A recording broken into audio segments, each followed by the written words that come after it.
What's up, YouTube? Welcome to Exoticon, the last Exoticon of the year here in Manassas, Virginia. I'm going to start off with this awesome animal. This is Tank. He's not actually a tank. He's not aggressive. Look at how docile. He's a blood python. I think this is Sumatran. Blood python, yeah. Sumatran? Yep. This is Sumatran blood python. As you guys know, blood pythons usually are known to be very nasty snakes, cantankerous. I always say sometimes they're like little gaboon vipers almost, the way they strike. But look at this guy. He's pretty docile. He's so chill. I'm just petting him like he's a blood python on steroids. He's so docile. Hey, Tank. Hey, buddy.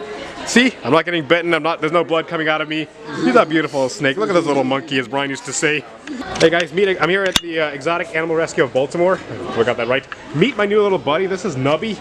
He was a rescue from PetSmart. You guys know I really don't like buying animals from PetSmart, and this is why a lot of times they get dumped in trash cans. I've seen them really neglect their animals. I'm not saying all of them do it, but a lot of them do. So we're not going to share them about poke fun, but Nubby is such a cool animal. You guys know how much I love bearded dragons. Every time I see those morphs in Australia, I get jealous, and then we can't have them here in the U.S. Yeah. Which is really unfortunate, but look at him. He's just such a cool animal. He's so chill. Every time I see these stories, I just want to share them with you guys. Because, you know, we really got to do a better job. If we want to buy an animal, no matter what it is, whether it's a bearded dragon, a cat, a dog, we have to do everything in our power to make sure you do your research. Because, remember, pets are for life. And just have a look at how cute he is. Let's see what else we can see here. Bye, Nubby. Meet my new little buddy. We got a crested gecko. You guys know how much I love telling the story of the crested gecko. The year when just before I was born, they were declared extinct until that year. And then when expeditionists went to New Caledonia, they found a small population. And now the New Caledonia government allowed for the exportation of a few specimens for the pet trade and for captive breeding purposes. And thanks to the pet trade, the crested gecko is now probably number 2 all-time pet geckos, in my opinion, because I love how docile they are. Look at how cute he is. Look at this animal here. He's like, get the camera out of my face. I'm trying to sleep. Look at this little monkey. He's losing his tail there. I just love crested geckos. If you guys want a cool gecko, a crested gecko could be for you. Let's see what else we can see here. Meet my new little buddy here. This happens to be a Borneo blood python. This is a chocolate ball, the new drink called chocolate, which is co-dominant, much like a chocolate ball python. Another thing I like, this guy's so docile. Every time I see a blood python that's this tame, I get so mesmerized because a lot of times they would get the bad rap of being mean and nasty. Just look at me petting him here right now. He's just calm, and I'm letting me pet him like this.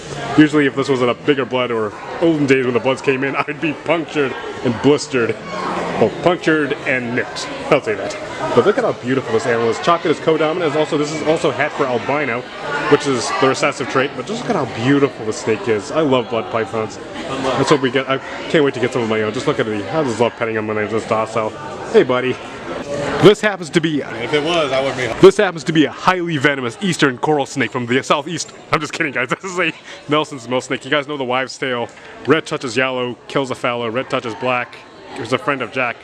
This is a Nelson's milk snake that's native to Mexico. This is one of the best pet milk snakes in the world. These guys are so docile. Look at how chunky this monkey is. I tell you, some kids oftentimes when they see these beautiful colors, they're just trying to mimic the coral snake because they believe that mimicking them, predators would leave them alone, especially people. But sometimes people would mistake them for coral snakes and kill them because which is really unfortunate. But the wives' tale always goes, like I said, red touches yellow, friends of. Kills a fellow. Red touches black is a friend of Jack. This is guys looking for a cool snake. This could be for you. And the reason why they're called milk snakes, I kind of got a problem with that name because the farmers blame them for stealing milk from the cows. Snakes do not drink milk. It's because they live in the barns. That goes to say, do not feed your snakes milk, whatever you do. This is such a cool snake. Let's see what else we can see here. You guys saw the crested gecko earlier? This is its cousin, the gargoyle. These guys are really cool. This is what probably almost as good of probably the same carrot level as a crested. Yep. You don't need UVB. These guys are so calm. He's just a little bit jumpy when they're babies. Hey, can this guy stand still? He's like, hey, get the camera out of my face. I was just taking a nap. These guys are polygenic. You guys get different colors, just like a crested. These guys are also native to New Caledonia, which is, I think their populations are now rising because of the captive breeding. These guys are so cool. So guys, if you're looking for a cool gecko, these guys eat insects. You can eat nectar. You don't need to feed, well, I don't think you need to feed rodents at all, but nope. This is such a cool animal. Let's see what else we can see here. He's like, yeah, you can go take your nap now, buddy. Yeah, you're done. You'll be on YouTube later. This is a psychedelic toque. We don't know what kind of trait it is yet, because I think it's a brand new morph, but he's not showing that he's psychedelic because he seems like a little pit bull right now. He seems pretty upset right now, so we're not going to pull him out. But he's a cool animal. So crested geckos a lot of times get a really bad rap for being aggressive. reptiles for the most part, unless it's saltwater crocodiles or really big retics in Indonesia or really giant anacondas, or are not aggressive. They're more defensive. Even big crocodiles can be defensive too when they. So it's such a cool animal. These are really advanced animals. So if you can find one that's really docile and you really want to put in the works, a tokay gecko could be for you. Let's see what else we can see here. Meet my new little buddy Pika. He's an eyeless sugar glider. You guys know I always talk about when I talk about sugar gliders what a commitment it is. It's got to need to have a really big enclosure. Probably not one of these unless it's a travel show. This is for travel only, so you want to have maybe eye level. Maybe if you want to look at your eye level.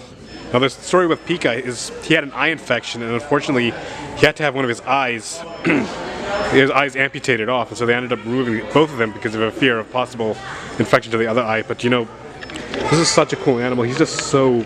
I'm just amazed with people with animals that have these unique stories like this. So if you guys wanted to have a sugar glider, make sure you have a really tall enclosure. They like to make sure it's wide enough for them to glide around, and then when you go for a walk, I think you should probably put them on a leash, or in a pouch. This is such a cool animal. Pika is just such an amazing animal ambassador.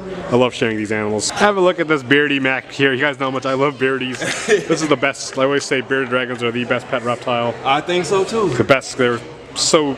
I think they almost like a dog when they can learn their names, believe it or not, with food. I feel like these know who I am. Yeah, they know the owners. These guys are so cool. Yeah. I just, like I said, every time I see a bearded dragon in Australia, unless it's a new morph, I get jealous because, you know, Australia, they don't export anymore, which is really unfortunate. Oh yeah, because you see some of them black ones with the yellow mouth on. The albinos too. Yep, the albinos. Have a look at this little monkey. Yeah, but we can't get them out of there. Yeah, it's really unfortunate. But look, again, if you guys are looking for a cool lizard, and even if someone with a small apartment can own a beardy, provided your landlady allows you to. But this is such a cool animal. These are so cute. Hey, buddies. Meet the last snake I'm going to show you because this is really not a big expo. This happens to be a banana lesser Enchi clown. You guys know I love telling the story of a banana. Will Slough originally thought it was a caramel ball python, but everyone thought it was just a regular caramel. But Will Slough bought it and it turned out to be a co-dominant trait. Then we've got Lesser, which was produced right here in Maryland by Rolf Davis. We've got Enchi, produced by Sweetball, and of course we've got the recessive clown. This is such a cool snake. East Coast feeders, make sure you guys go show them some love. Thank you for watching. Have an amazing night. God bless.